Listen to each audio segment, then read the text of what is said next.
नमस्कार दोस्तों। हिंदू धर्म में एकादशी तिथि का बहुत अधिक महत्व होता है। हर माह में 2 बार एकादशी तिथि पड़ती है, एक बार कृष्ण पक्ष में और एक बार शुक्ल पक्ष में। साल में कुल 24 एकादशी पड़ती है। आषाढ़ माह के शुक्ल पक्ष में पड़ने वाली एकादशी तिथि को देवशयनी एकादशी के नाम से जाना जाता है। धार्मिक मान्यताओं के अनुसार इस एकादशी तिथि से भगवान विष्णु विश्राम करते हैं और सृष्टि का संचालन भगवान शिव करते हैं। एकादशी तिथि भगवान विष्णु को अति प्रिय होती है। इस दिन विधि विधान से भगवान विष्णु की पूजा अर्चना करनी चाहिए। आइए जानते हैं देवशयनी एकादशी डेट, शुभ मुहूर्त, पूजा विधि, महत्व और सामग्री। 2021 में देवशयनी एकादशी 20 जुलाई को होगी। इस दिन सुबह जल्दी उठकर स्नान आदि से निवृत्त होकर मंदिर में दीप प्रज्वलित करें और भगवान विष्णु का गंगा जल से अभिषेक करें और पुष्प आदि चढ़ाकर उनकी पूजा करें। इसके बाद उनकी आरती करें और फिर भोग लगाएं। इस पावन दिन भगवान विष्णु के साथ ही माता लक्ष्मी की पूजा भी करें। इस दिन भगवान का अधिक से अधिक ध्यान करें। एकादशी पूजा सामग्री: श्री विष्णु जी का चित्र व मूर्ति, पुष्प, नारियल, सुपारी, फल, लौंग, धूप, दीप आदि सामग्रियों से भगवान विष्णु की पूजा करें। योगिनी एकादशी को लेकर भगवान श्री कृष्ण ने कहा है, इस व्रत को करने से 88,000 ब्राह्मणों को भोजन कराने के बराबर फल मिलता है। धर्मराज युधिष्ठिर ने कहा, हे केशव, आषाढ़ शुक्ल एकादशी का क्या नाम है?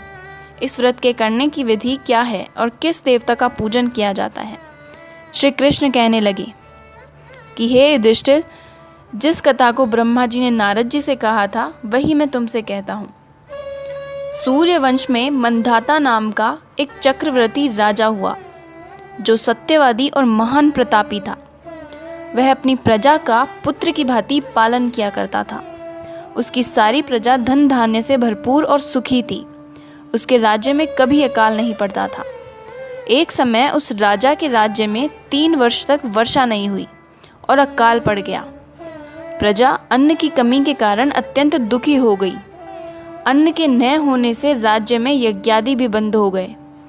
एक दिन प्रजा राजा के पास जाकर कहने लगी कि हे राजा, सारी प्रजा त्राही त्राही पुकार रही है क्योंकि समस्त विश्व की सृष्टि का कारण वर्षा है। वर्षा के अभाव से अकाल पड़ गया है और अकाल से प्रजा मर रही है। इसलिए हे राजन, कोई ऐसा उपाय बताओ जिससे प्रजा का कष्ट दूर हो। राजा मंधाता कहने लगे कि आप लोग ठीक कह रहे हैं, वर्षा से ही अन्न उत्पन्न होता है और आप लोग वर्षा न होने से अत्यंत दुखी हो गए हैं। मैं आप लोगों के दुखों को समझता हूँ। ऐसा कहकर राजा कुछ सेना साथ लेकर वन की तरफ चल दिया और अनेक ऋषियों के आश्रम में भ्रमण करता हुआ अंत में ब्रह्मा जी के पुत्र अंगिरा ऋषि के आश्रम में पहुंचा। राजा ने घोड़े से उतरकर अंगिरा ऋषि को प्रणाम किया। मुनि ने राजा को आशीर्वाद देकर कुशल क्षेम के पश्चात उनसे आश्रम में आने का कारण पूछा। राजा ने हाथ जोड़कर विनीत भाव से कहा कि हे भगवान, सब प्रकार से धर्म पालन करने पर भी मेरे राज्य में अकाल पड़ गया है। इससे प्रजा अत्यंत दुखी है। राजा के पापों के प्रभाव से ही प्रजा को कष्ट होता है, ऐसा शास्त्रों में कहा है। जब मैं धर्म अनुसार राज्य करता हूँ तो मेरे राज्य में अकाल कैसे पड़ गया, इसके कारण का पता मुझको अभी तक नहीं चल सका। अब मैं आपके पास इसी संदेह को निवृत्त कराने के लिए आया हूँ। कृपा करके मेरे इस संदेह को दूर कीजिए। साथ ही प्रजा के कष्ट को दूर करने का कोई उपाय बताइए। इतनी बात सुनकर ऋषि कहने लगे कि हे राजन, यह सतयुग सब युगों में उत्तम है। इसमें धर्म को चारों चरण सम्मिलित है, अर्थात इस युग में धर्म की सबसे अधिक उन्नति है।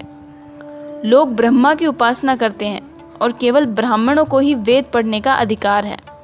ब्राह्मण ही तपस्या करने का अधिकार रख सकते हैं, परंतु आपके राज्य में एक शूद्र तपस्या कर रहा है। इसी दोष के कारण आपके राज्य में वर्षा नहीं हो रही है। इसलिए यदि आप प्रजा का भला चाहते हो तो उस शूद्र का वध कर दो। इस पर राजा कहने लगा कि महाराज, मैं उस निरपराध तपस्या करने वाले शूद्र को किस तरह मार सकता हूँ? आप इस दोष से छूटने का कोई दूसरा उपाय बताइए।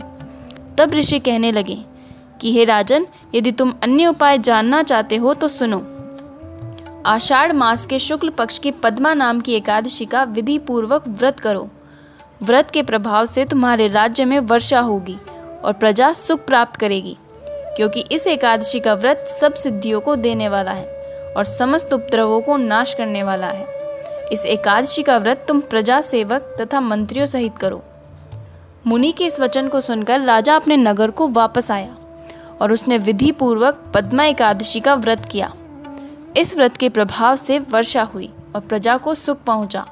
अतः इस मास की एकादशी का व्रत सब मनुष्यों को करना चाहिए। यह व्रत इस लोक में भोग और परलोक में मुक्ति को देने वाला है। इस कथा को पढ़ने और सुनने से मनुष्य के समस्त पाप नष्ट हो जाते हैं।